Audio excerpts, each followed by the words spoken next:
Hello students, आज हम करेंगे रैशनल नंबर्स को सॉल्व करने का method. Solve the rational numbers.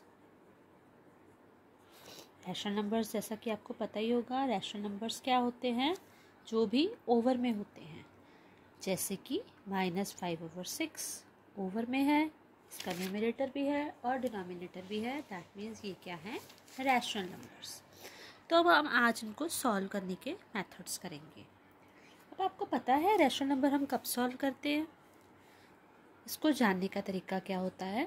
जब नीचे डिनोमिनेटर सेम ना हो तो हमें रैशनल नंबर सॉल्व कैसे करने हैं, और जब डिनोमिनेटर सेम हो तो कैसे करने हैं। ये है अनलाइक डिनोमिनेटर्स, मतलब ये सेम नहीं है। इसका -5/6 है और इसका 3/4 है। छोटी क्लासेस में जब हम पढ़ते हैं फर्स्ट सेकंड में, या हम मान लें थर्ड क्लास में, हमारे पास स्टार्टिंग में जो नंबर्स आते हैं रैशनल नंबर सॉल्व करने के लिए, वो सेम लाइक डिनोमिनेटर्स के होते हैं, जिनके डिनोमिनेटर बिल्कुल सेम होते हैं। तो उनको सॉल्व करना तो बहुत ईजी होता है। क्या करते हैं हम? जब सेम डिनोमिनेटर होता है हमारे पास, तो हम सिंपल एक डिनोमिनेटर ले लेते हैं, क्योंकि हम 6 और 6 का एलसीएम फाइंड आउट करते हैं। अब एलसीएम फाइंड आउट कैसे करते हैं ये भी समझ लीजिए। अगर 6 और 6 का एलसीएम लेना है तो हम इन नंबर्स को इस पैटर्न में लिखेंगे। अब हम चेक करेंगे कि 6 किसके टेबल पे जाता है। So always start with the small number. 2 number से शुरू करेंगे हम। 2 नंबर से इसलिए शुरू करेंगे बिकॉज एलसीएम का मतलब क्या होता है? Least common multiple. Least common multiple का मतलब, लीस्ट मतलब सबसे छोटा, छोटे से छोटे नंबर में हमने इसको ब्रेक करना है। तो 2 के टेबल में 6 कहाँ पर आता है? 3 पर। अगेन 2 के टेबल में 6 कहाँ पर आता है? 3 पर। अब टेबल चेंज करने की बारी है, क्योंकि 2 के टेबल में 3 तो आता ही नहीं, तो हम यहाँ पर लेंगे टेबल 3। अब हम चेक करेंगे 3 के टेबल में 3 कहाँ पर आता है? 1 पर। 3 के टेबल में 3 कहाँ पर आता है? 1 पर। अब इन दो नंबर्स को हमने क्या करना है? आपस में मल्टीप्लाई। तो हमारा आंसर क्या आया? 6। तो वही हमने यहाँ पे डिनोमिनेटर 6 लिया है, जो हमारा यहाँ पर एलसीएम आया। क्योंकि ये दोनों सेम थे तो हमें ये ज़रूरत नहीं होती निकालने की, फिर भी मैंने आपको समझाने के लिए निकाल के दिखा दिया आपको। अगर हमारे दोनों डिनोमिनेटर सेम हो तो वही एक नंबर सिंगल आ जाता है हमारे पास एलसीएम की फॉर्म में। उसके बाद नेक्स्ट स्टेप हमारे पास, हम सिंपल ऊपर वाले नंबर्स लिख देते हैं। फिर हम अप्लाई करेंगे अपना इंटीजर्स वाला मेथड। माइनस प्लस माइनस करेंगे, 5 और 3 को माइनस करेंगे 2, और बिग नंबर का साइन है हमारा है -5, तो बिग नंबर का साइन यहाँ पर आ गया ओवर 6। अब आप बताएं, 2/6 की हमने कटिंग करनी है, इसको लोएस्ट फॉर्म में लिखना है। तो लोएस्ट फॉर्म का मतलब होता है हमने इसकी कटिंग करनी है, चेक करना है ऊपर और नीचे की किस टेबल पर जाते हैं, किस टेबल पर कट होते हैं। तो ये जाते हैं 2 1s 2 एंड 2 3s, तो आंसर हमारा आ गया -1/3। तो ये था जब हमारे डिनोमिनेटर दोनों सेम होते हैं। जैसे जैसे आप बड़े होते जाओगे थोड़ी थोड़ी प्रॉब्लम्स भी बड़ी होती जाएंगी। तो सेम हमारे क्वेश्चन के साथ है। इसमें क्या है, हमारा डिनोमिनेटर दोनों अलग हैं। तो अलग जब डिफरेंट डिनोमिनेटर्स होते हैं तब भी हमारा मेथड वही रहेगा कि हम सबसे पहले क्या निकालेंगे? LCM, least common multiple. तो हम 6 और 4 को लिख लेंगे एलसीएम के पैटर्न में। अब लीस्ट है तो हम 2 से ही शुरू करेंगे। चेक करेंगे हमने कि 2 से शुरू करना है या 3 से, वो कैसे पता लगता है? ये नंबर से। अगर ये ऑड नंबर्स हैं तो हम 3 से करेंगे, अगर इवन नंबर्स हैं तो 2 से शुरू करेंगे। तो हम इसको 2 से करेंगे क्योंकि 6 और 4 जो है वो इवन नंबर्स हैं। तो हम चलिए अब हम करते हैं। 2 के टेबल में 6 कहाँ पर आता है? 3 पर। 2 के टेबल में 4 कहाँ पर आता है? 2 पर। नेक्स्ट हमारे पास है 2, क्योंकि अभी भी हमारे पास एक 2 है, तो 2 के टेबल में 3 तो नहीं आता, 3 एज इट इज़ लिख लेंगे। 2 के टेबल में 2 कहाँ पर आता है? 1 पे। चलिए अब 2 का काम ख़त्म हो गया। अब नेक्स्ट हम उतारेंगे 3। 3 1 सा 3। आपको पता है एलसीएम की हमारी जो लास्ट स्टेज होती है वो 1 1 आने की होती है। जैसे ही 1 1 आ जाता है हमारा एलसीएम स्टॉप हो जाता है।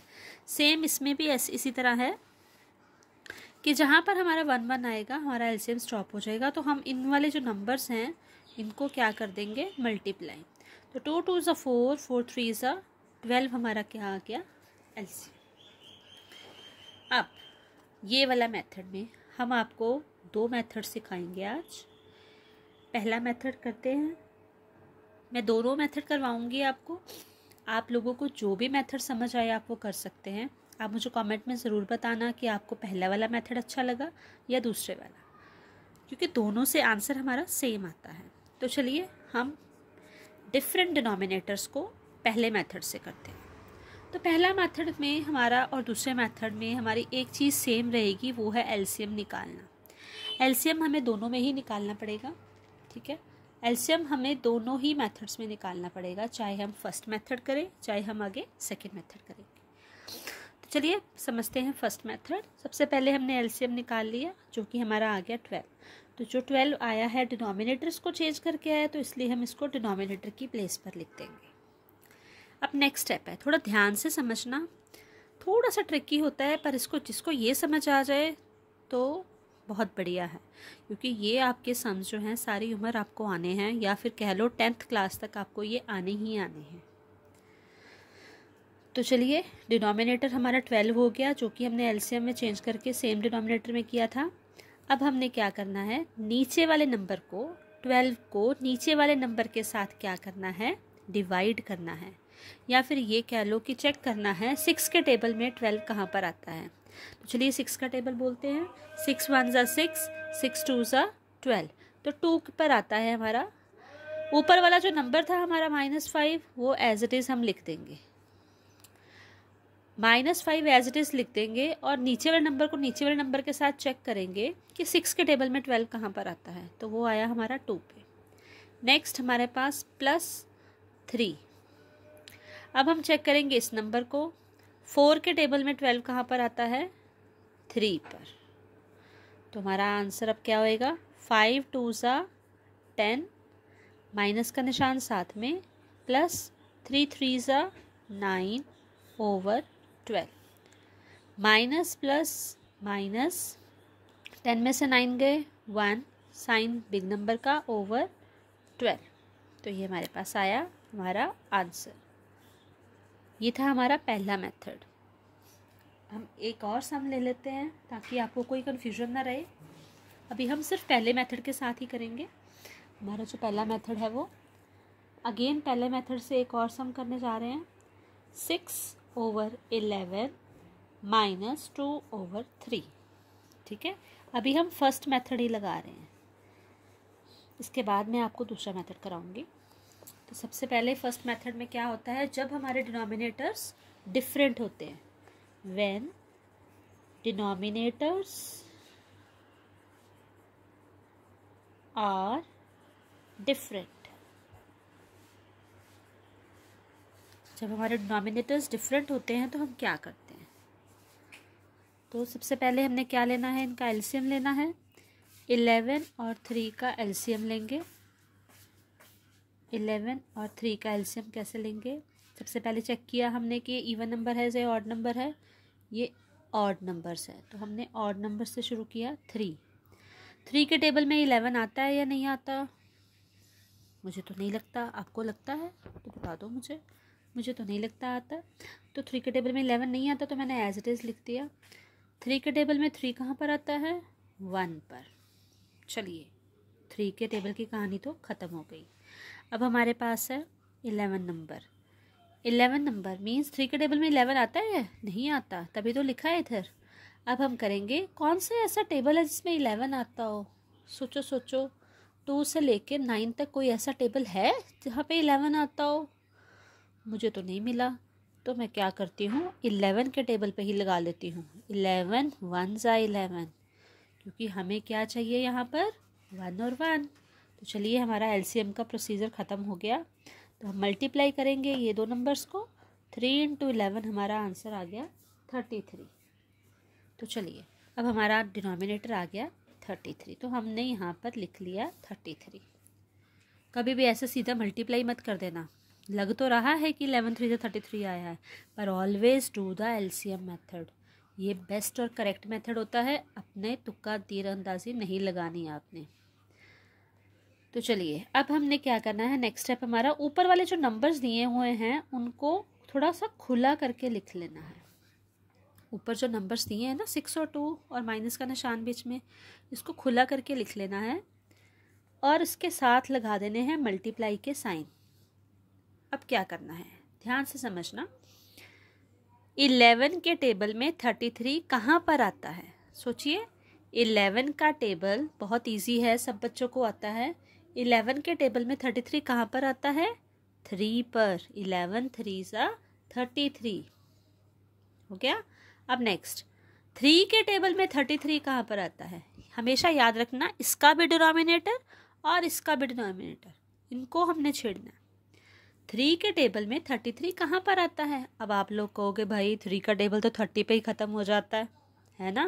लेकिन अगर आप 11 का टेबल करो तो आपको पता है 11 1 सा 11, 11 2 सा 22, 11 3 सा 33। तो 11 3 सा 33 और 3 11 सा भी 33 होता है। तो 3 के टेबल में 33 कहाँ पर आएगा? 11 से मल्टीप्लाई करके। चलिए अब मल्टीप्लाई करते हैं। 6 3 सा 18, 2 11 सा 22 ओवर 33। अब देखिए प्लस माइनस क्या होगा? रूल्स के अकॉर्डिंग प्लस माइनस माइनस होंगे, तो 22 में से 18 माइनस करेंगे, हमारा आंसर आएगा 4। क्योंकि अब माइनस का निशान बिग नंबर के साथ है तो हमारे आंसर में भी माइनस का निशान आएगा ओवर 33। इसके बाद हम चेक करते होते हैं कि क्या ये लोएस्ट टर्म में लिखा जा सकता है। क्या कोई ऐसा टेबल है जिसमें 4 भी और 33 भी आए? एक बार जोर लगा के दिमाग पे सोच लेना कि अगर हो सकती है तो कटिंग कर देना, लोएस्ट टर्म में कर देना। अगर नहीं होती तो ANS आंसर लिख देना, बात ख़त्म। तो ये था हमारा फर्स्ट मेथड। मैंने आपको इसके 2 पार्ट्स करवा दिए, ठीक है। अगर किसी को भी इस पूरे मेथड में, फर्स्ट मेथड में कोई भी प्रॉब्लम है तो प्लीज़ मुझे कमेंट में बताएं। मैं आपको और सम्स, या आप मुझे कोई अपना सम भेज सकते हैं, मैं आपको सॉल्व करके उसकी वीडियो बना दूँगी। अब हम नेक्स्ट पार्ट में अपना करेंगे सेकेंड इसका मेथड। Bye bye.